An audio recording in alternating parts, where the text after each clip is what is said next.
SG Consultancy Services. Study MBBS in Russia, Philippines, Uzbekistan. అంటే main transform అవుదామని ఇప్పటికే transform అయ్యాను. రీసెంట్గా జిమ్ కూడా స్టార్ట్ చేశానండి. ఇంకొక 10-15 కేజీలు తగ్గాలి. ఎందుకంటే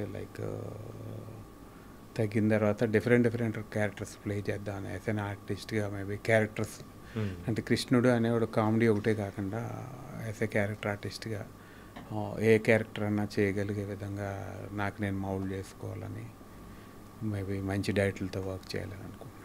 అంటే రీసెంట్గా రిలీజ్ అయిన లగ్గం మూవీలో కూడా చూసాం. కానీ అక్కడ చూసేటప్పటికి బిఫోర్ ఉన్న కృష్ణుడి గారికి ఇప్పుడున్న కృష్ణుడికి చాలా డిఫరెన్స్ అనిపించింది. ఆ వెయిట్ కానీ కంప్లీట్గా. ఎన్ని కేసు లాస్ట్ అయ్యారన్నా మొత్తం?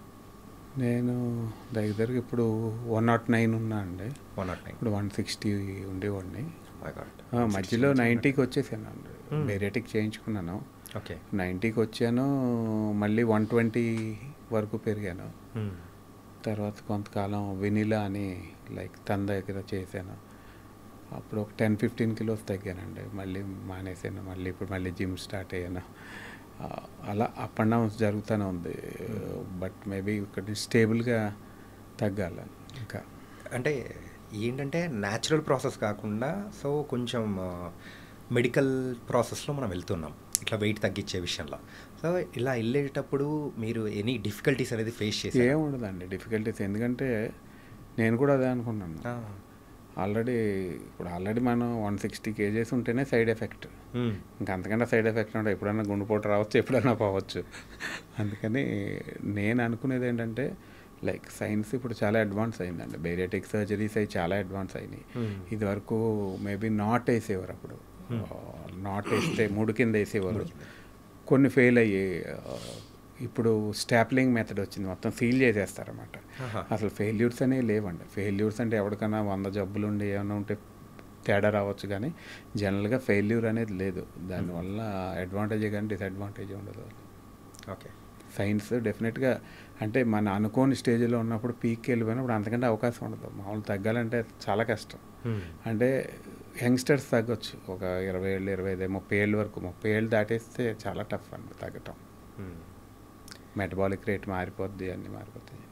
అంటే మీకు యాక్సిడెంట్ అయిన తర్వాత సడన్గా అంత వెయిట్ పుట్ ఆన్ అయినప్పుడు మెయిన్ అంటే యాక్సిడెంట్ అయిన తర్వాత వెయిట్ కొంచెం పెరిగినా నాకు థైరాయిడ్ వచ్చినట్టు తెలియలేదండి. మెయిన్ థైరాయిడ్ వచ్చినప్పుడు 2 years తెలియలేదు. దాంట్లో గ్లాండ్స్ అవి మారిపోయినాయి. ఎందుకంటే నా ఫ్యామిలీ హిస్టరీలో ఎవ్వళ్ళు లావలేరు. మా మదర్ 38 kilos.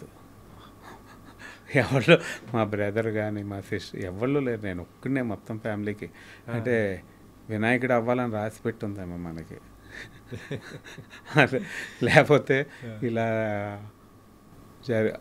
మేబీ ఏదన్నా మేబీ డెస్టినీ అనుకుంటాం, ఏదనుకుంటాం తెలియదు, కానీ మేబీ అలా ఏమన్నా రాసి పెట్టుందేమో అనుకుంటున్నాను. అంతే అండి.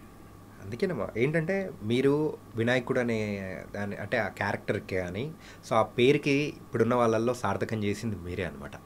So we are very happy about that.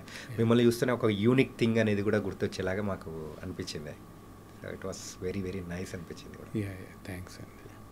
అన్న మీరు చేసిన సినిమాలలో ఆ ఓయి మూవీ ఒక స్పెషల్ క్యారెక్టరైజేషన్ అనేది కూడా ఉంది. ఏంటంటే సిద్ధార్థ గారితో ఒక ఫ్రెండ్గా కూడా చేశారు.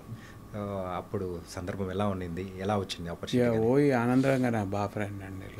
ఆనందరంగా అనిల్ భాను డిజైనర్స్, చైతన్య అంతా ఫ్రెండ్స్. అలా ఓయి వినాయకుడు స్టార్ట్ అవ్వలేదు అప్పటికి. ఇంకా ఓకే, స్టార్ట్ అవ్వకముందే ఆనందరంగా నాకు ఓయిలో క్యారెక్టర్ ఆఫర్ చేశారు.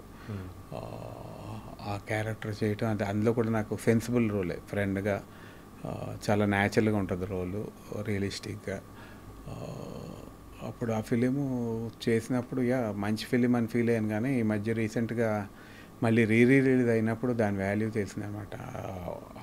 అన్ని థియేటర్లు సూపర్ ఫుల్ అయిపోయినాయి. సిద్ధార్థ్తో కలిపి నేను కూడా థియేటర్కి వెళ్ళాను. యూత్ అంతా ఎంత ఎంజాయ్ చేస్తారంటే అన్ని పాటలు ప్రతిదీ హమ్ చేసి డ్యాన్సులు చేయటం, ప్రతి డైలాగు ముందే చెప్పేయటం.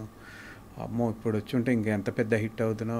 మేబీ అప్పుడు ఎందుకో మేబీ హీరోయిన్ లాస్ట్లో చచ్చిపోతున్నాను ఎందుకు. అప్పుడున్న కొంచెం డ్రామా ఫిలిమ్స్ ఎక్కువ ఆడి అప్పుడు మేబీ ఎందుకు ఆడలేదు తెలియదు దానికి కారణం. కానీ ఒక మంచి సినిమా ఇప్పుడు చూస్తే దాని వాల్యూ తెలుస్తుందండి. మేబీ ఆనందరంగతోనే కలిపి చూశాను. మనం ఫ్రెండ్స్ అందరం శాంతి థియేటర్కి వెళ్ళాం. ఓకే. నిజంగా చాలా ఎంజాయ్ చేశాను. ఆ మూవీ అంటే మిడిల్ క్లాస్ కాన్సెప్ట్ ఏదైనా ఉంది అంటే అది రీ రిలీజ్ సినిమాలేమో. యా రీ రిలీజ్ చూస్తున్నప్పుడు మీకు ఏమనిపించింది? ఎంజాయ్మెంట్ కానీ వేరే లెవెల్లో ఉంటున్నాయి కదా. యా యా వేరే లెవెల్. అదే జనాలతో అందరితో ప్రతి ఒక్కళ్ళు ప్రతి డైలాగ్ చెప్తున్నారు ఇప్పుడున్న యంగ్స్టర్స్. అంటే వాళ్ళు చూసేసి ఎంతో జీర్ణించుకున్నారు ఆ లవ్ స్టోరీని. ముందే మొత్తం అంతా పేపర్లు ఇసిరేయడం, ఒక పెద్ద సూపర్ స్టార్ ఫిలిం చూసినట్టు ఫీల్ అయిపోయాడు. అంటే సిద్ధార్థ గారితో ఇప్పటికీ టచ్లో ఉన్నారా? లేదండి. ఓకే. ఆ మూవీ తర్వాత లాస్ట్. నైస్. ఇంత మంచిగా స్కిల్స్ అనేది కూడా చెప్తున్నారు. మీరు తొందరలో ఏమన్నా డైరెక్షన్ చేసే ఛాన్సెస్ కానీ ఒక అడుగులు ఏమన్నా ఐడియాస్ ఏమన్నా ఉన్నాయా? దానికి ఐడియా లేదండి. ఎందుకంటే చేయలేము. అంటే మేబీ ఇట్స్ ఆల్వేస్ అప్పుడైతే చేద్దునేమో. మేబీ యాక్టర్ అవ్వకపోతే అప్పుడు డైరెక్షన్ డిపార్ట్మెంట్ డెఫినెట్గా డైరెక్షన్ చేద్దును. ఎందుకంటే మైండ్ అట్ సైడ్ లేదండి. ఆ మైండ్ అట్ సైడ్ ఉంటే ఏదో డైరెక్షన్ చేయాలి కదా అని ఏదో కథ అల్లేసి చేయలేం. బికాస్ డైరెక్షన్ అనేది it's very tough. Plus producer అనేవాడు డైరెక్టర్ మీద ఆధారపడి ఉంటాడు. ఏదో కథ చెప్పి ఇష్టపడినట్టు తీస్తే ప్రొడ్యూసర్ ఎగిరిపోతాడు. ఎందుకు అలాగా మేబీ మన అలా మోసం చేయలేం. ఏదో ఒకప్పుడు చేసాను ఇప్పుడు చేయాలని చేయలేం. మేబీ ఎవరు చేసే పని వాళ్ళు చేయాలి. ఎందుకంటే 2 కాళ్ళు వేయలేమండి. ఇప్పుడు ఒకసారి ఒక దాంట్లో బోటు 2 పడవల మీద కాళ్ళు వేయలేం. ఏదో ఒక పడవలోనే వెళ్ళాలి. ఇప్పుడు యాక్టర్ అనే బోట్ మీదే ట్రావెల్ అవుతామంటే దాని మీద అవుతున్నాను కాబట్టి ఇట్స్ గుడ్ ఆర్ బ్యాడ్. మనకి మధ్యలో గ్యాప్ వచ్చినా ఏ చేసినా అంటే లైక్ నేను ఇక్కడికి వచ్చిన తర్వాత కూడా బిజినెస్లు కానీ ఏం చేయలేదు. Always I mean creative field. నాకు ఈ ఫీల్డ్ తప్ప రెండో ఫీల్డ్ తెలీదు. Other than creative field.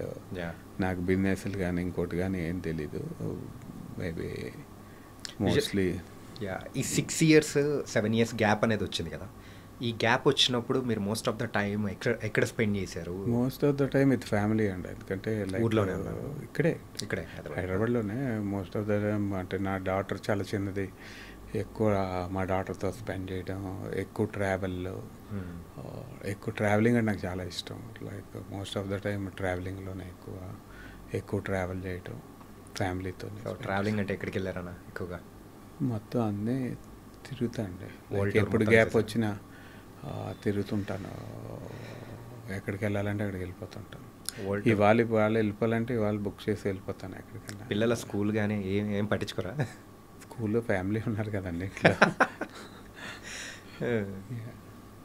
కానీ అలా మిమ్మల్ని ఫస్ట్ నుంచి మీ యొక్క స్వభావం అనేది కూడా చూస్తే చాలా సున్నితమైన స్వభావం.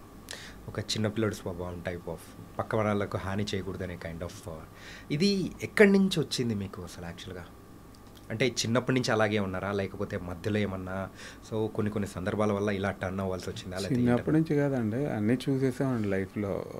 మేబీ నేను చిన్నప్పుడే లైక్ నేను 10th ఉన్నప్పుడే అప్పుడే ఫ్లైట్లో తిరిగి ఉన్నప్పుడే ఇండియా అంతా ట్రావెల్ చేసాం కాబట్టి మేబీ అంతా చూసాం కాబట్టి కొంచెం మేబీ బ్రాడ్ మైండెడ్గా ఉంటాను. ఎక్కువ దేని గురించి పట్టించుకోనండి. ఎక్కువ టెన్షన్ తీసుకోను. కూల్గా ఉంటాను.